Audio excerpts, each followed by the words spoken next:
খোল দরজা খোল। কে খোল। কে আপনারা? আরে আরে কি হচ্ছে? কি হচ্ছে? কি করছেন আপনারা? যা ভেতরে গিয়ে খোঁজ ভাঙছেন কেন ওকে। সব? আরে কি হলো? আরে কি হলো এসব? আরে কি এসব? আরে আরে কি করছেন কেন? আরে কোথায় তোর ছেলে? বাড়িতে নেই। কেন বে? তোর ছেলে কি নিজেকে বড় গুন্ডা মনে করে? কি হয়েছে দাদা?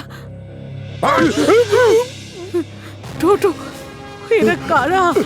এইভাবেই আমার ছেলেরা একজনকে পিটিয়েছিল, আর তোর ছেলে তার সাক্ষী দিতে থানায় পৌঁছে গেল। তোর ছেলেকে বুঝিয়ে দিস যেন পান্ডা পালোয়ানের সঙ্গে না লাগে, আর যদি আবার সাক্ষী দিতে চায় তাহলে ওর লাশটাকে চেনার মতো কাউকে পাবি না, বুঝতে পেরেছিস তুই? চল।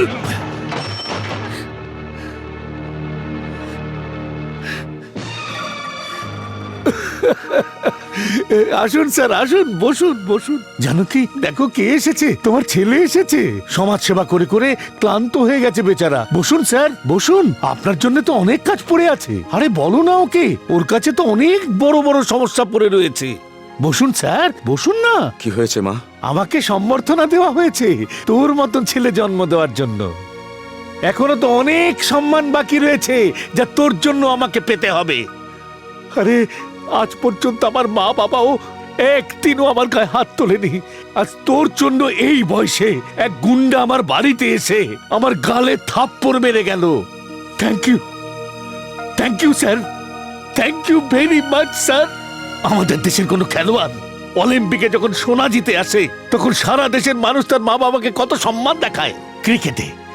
ক্রিকেটে যখন সেঞ্চুরি করলো তখন সৌরভ গাঙ্গুলির মা বাবাকে দেশের বিভিন্ন জায়গায় সম্মান দেখিয়েছিল। কিন্তু কিন্তু আজ আমি যে সম্মান পেলাম, আমাকে গুন্ডার হাতে মার খেতে হলো, সেটা আমার এই ছেলের জন্য। দেখো কত খুশির দিন আজকে। Thank you very much. আমাকে আগেই বলে দে, এরপর তুই আর কি কি করতে চাস আমার জন্য। কালকে ওই গুন্ডা এসে আমাকে মেরে ফেলবে আর তোর মা বিধবা হয়ে যাবে। তোদের আমার পেনশনের টাকায় সংসার চালাতে হবে, কিংবা ওই গুন্ডা এসে তোদের খাওয়াবে। দেখ, তোর মাকে দেখ, যদি আমাকে না মারে তো ওকে মারবে। আর এই বয়সে আমাদের দুজনের মধ্যে একজন অসহায় হয়ে যাবে। আরে তোর মার কথা তুই ভাবিস না। ওরে আমরা এমন কি অন্যায় করলাম যে এইরকম একটা দিনের সম্মুখীন হলাম? কি পাপ করলাম আমরা? চাই না তোর মতন সন্তান আমাদের, চাই না, চাই না। ভগবান।